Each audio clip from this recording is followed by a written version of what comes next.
ရှာမဲပုံလေးကျွန်တော်ကလူတိုင်းရတဲ့ရောက်စေပြီးတော့မောင်ပေးတဲ့အချက်ပြန်ဆက်ခဲ့ပါတဲ့ချင်းနဲ့အမြဲတမ်းသိပေးတတ်တဲ့ဝါရဲ့အဆိုတော်ကြီးဆိုင်းဆိုင်မော်ကိုမှတ်မိကြမယ်ထင်ပါတယ်မင်္ဂလာပါပရိသတ်ကြီးတို့ရေဒီနေ့ကတော့ကျမတို့ရဲ့အင်မျိုးမြောက်ဦး channel ကနေအဆိုတော်ကြီးဆိုင်းဆိုင်မော်အကြောင်းကိုပြောပြပေးသွားမှာပါရှင်ရှမ်းတိုင်းသားတအုပ်ဖြစ်တဲ့ဆိုင်းဆိုင်မော်ကို1948ခုနှစ်ဖေဖော်ဝါရီလ18ရက်နေ့မှာရှမ်းပြည်နယ်မြောက်ပိုင်းမူဆယ်မြို့အဘဆိုင်မကိုင်းအမိတော်ရေးစိန်တို့ကမွေးဖွားခဲ့ပါတယ်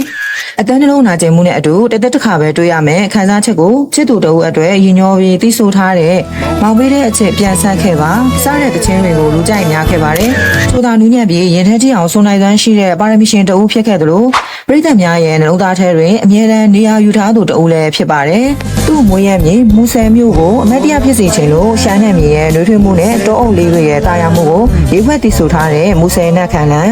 ဆွဲလန်းစရာတန်းစင်နဲ့ရှမ်းတိုင်းရင်းသားတို့ရဲ့ချစ်ချင်းမြတ်တာကိုရိုးရှင်းစွာဖော်ကျူးထားတဲ့ရှမ်းပဲပုံလေးကျွန်တော်ဒါကိုပွင့်မယူနိုင်ပါဘူးလေမြမကြီးလက်စကပုံများနဲ့ရိုးသားမှုကိုထင်ရစွာဖော်ပြထားတဲ့တရွာသားနဲ့ပေါ်ပါပါချစ်သူအပေါ်ချစ်ချင်းတနာချင်းဆိုတဲ့ရတာတွေပေါ်လွင်အောင်ရေးဆက်ပြီးသူ့နာမည်ဆိုင်းကိုတချင်းနဲ့ထက်သုံးတီးဆိုခဲ့တဲ့ဆိုင်းချစ်တဲ့ရတနာချစ်ခင်မှုအားပေးမှုရရှိထားတဲ့ဆိုင်းဆိုင်မော်ကတော့လောကရဲ့နေရာမှာအတိုင်း2024ခုနှစ်ဇူလိုင်လ18ရက်နေ့တွင်ရန်ကုန်မြို့အင်းစိန်မြို့နယ်အတွင်းစေယုံငယ်တစ်ခုမှာစေကူသားမှုခံယူရင်းကွယ်လွန်ခဲ့ပါတယ်